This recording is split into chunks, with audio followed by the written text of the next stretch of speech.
In a time when silence was law and dissent a crime, one poet chose to speak. In the history of poetry and protest, no name shines brighter than Faiz Ahmed Faiz. Born of fire and ink, Faiz was more than a poet. He was a witness, a voice against silence.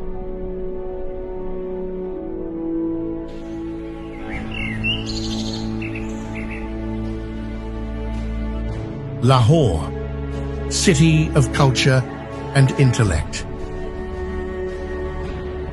It was here, in the 1920s, that a young Faiz arrived to continue his education. It all began with a poetry competition, judged by none other than Allama Iqbal. A teenage Faiz recited verses that revealed a potential Iqbal instantly recognized. Iqbal urged Faiz's father, his friend from Cambridge, to send the boy to Government College Lahore. He studied Arabic and English at Government College. His passion for learning naturally led him into teaching and writing. Then came a brief chapter in the British Indian Army. Disciplined, fleeting, before he traded the uniform for the pen, becoming editor at the Pakistan Times.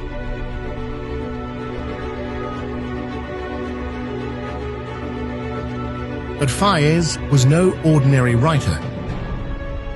A committed Marxist in a fragile new nation, he was arrested, accused of conspiring to overthrow the government.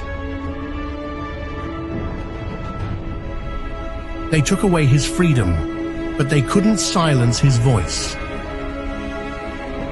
Behind bars, where hope flickers like a candle in the wind, Faiz wrote some of his most powerful verses. 4 long years in prison. 4 years of ink and iron. Upon release, he stepped into another arena. This time alongside Zulfikar Ali Bhutto, a socialist leader with whom Faiz shared a vision of justice. He continued to write for magazines, for people, for truth. His words crossed borders, translated into Russian, earning him the Lenin Peace Prize.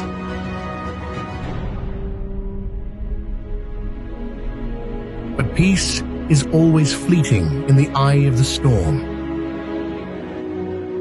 Bhutto's government fell.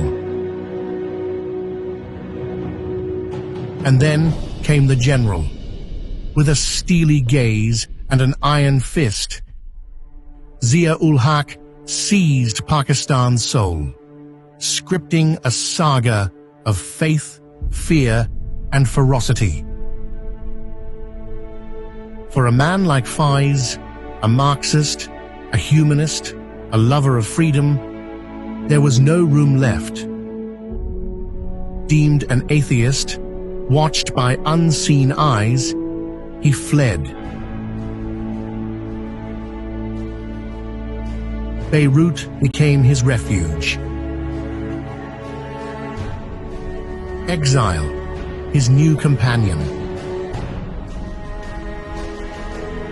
But even there, Faiz fought, with verses instead of weapons. He penned poems that pierced through Zaya's theocratic veil. Invoking the words of Mansur al-Hallaj, the Persian Sufi mystic, executed for declaring, Ana al-Haq, I am the truth. In the mystical tradition of Sufism, these words carry profound meaning, a declaration of the annihilation of the self, where the ego dissolves and only the divine remains. To Hallaj, it was union with God. To tyrants, it was a threat cloaked in heresy. Faiz, ever the craftsman of metaphor and defiance, wove these words into a poem, a quiet act of spiritual rebellion against the regime. But when the poem reached the hands of his publisher, fear took hold.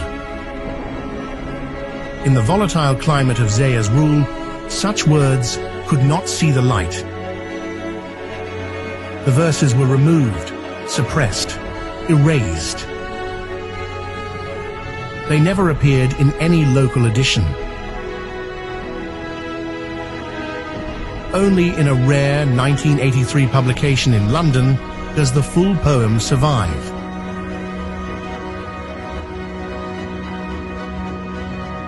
A verse silenced by fear, buried in ink, waiting to be remembered.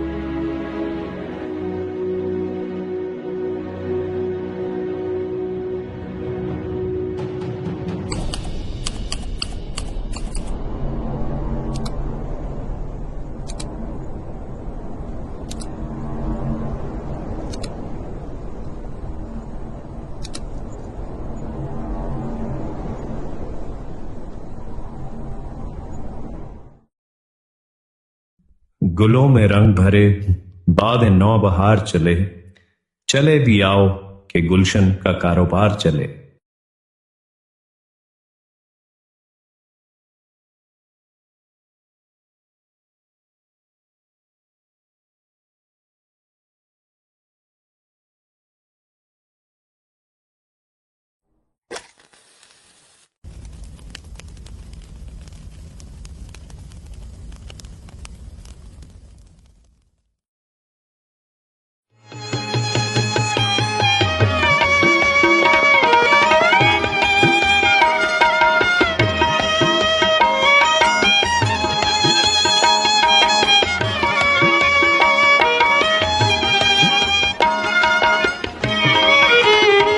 हम देखेंगे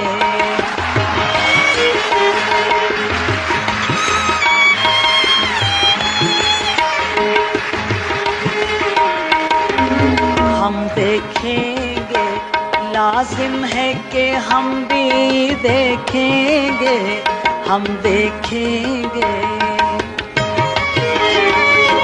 जब अर्ज़े खुदा के काबे से सब बुत उठवाए जाएंगे, हम अहले सफा मरदूदे हरम मसनद